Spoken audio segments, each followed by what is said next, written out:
उनकी वजह से हम लोगों को आज बोलने का मौका मिला, जो पढ़ने का मौका मिलना, कपड़े पहनने का मौका मिला। और जो व्यक्ति आज कहीं कहीं बड़ी शिक्षा हासिल करके शासन प्रशासन के अंदर बैठे हुए हैं, वो भी कहीं कहीं इस पूर्वजों का देन है साथियों। मैं उस धरती से आता हूं जिस धरती का इतिहास है, राजा रजवाड़ा, मुगल आए और राणा पूजा भील का इतिहास है, उस धरती से आता हूं साथियों। जब आप लोगों ने सुना होगा हल्दी घाटी का युद्ध, जो हल्दी घाटी का युद्ध सारे राजपूत भाइयों ने महाराणा प्रताप का साथ छोड़ दिया था और उस जगह भीलों ने साथ दिया था और मुगलों को भगाया था, वो हल्दी घाटी का युद्ध जीता। उस धरती से आता हूं साथियों।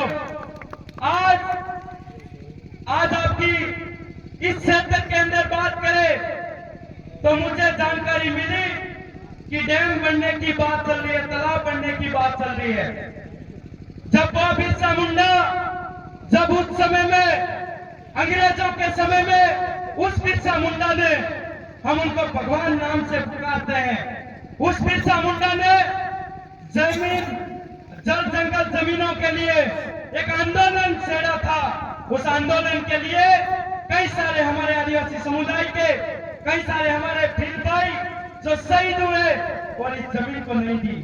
और उस समय में शिक्षा भी नहीं थी, हथियार भी नहीं थे और इतने सोशल मीडिया और ये जो इतनी आज की तारीख में अपने पास जो व्यवस्था है, इतनी व्यवस्था उस समय नहीं थी साथियों।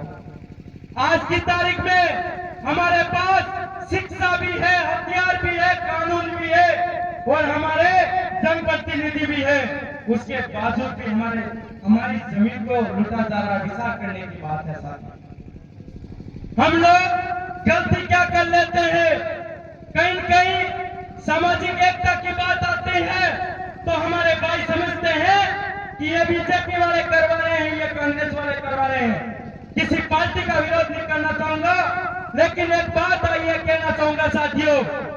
जब इन नेताओं को हम लोग विधानसभा के अंदर भेजते हैं, इन लोगों को पता है कि रोते हुए महिला दुख ऐसी मंगरिया में रहते हैं, ऐसे डुंगरिया में रहने वाले, ऐसे झुपड़िया में रहने वाले बेचारे इस खेती के माध्यम से उनका रोजी रोटी चलाते हैं, उनका घर बार चलाते हैं और ऐसे नेता को हम जीता करके विधानसभा में भेजते हैं। उसके बाद वो नेता ये तक नहीं कहते कि साहब हमारे वहां तो पानी की व्यवस्था है, डैम बनाने की, तालाब बनाने की कोई जरूरत नहीं है।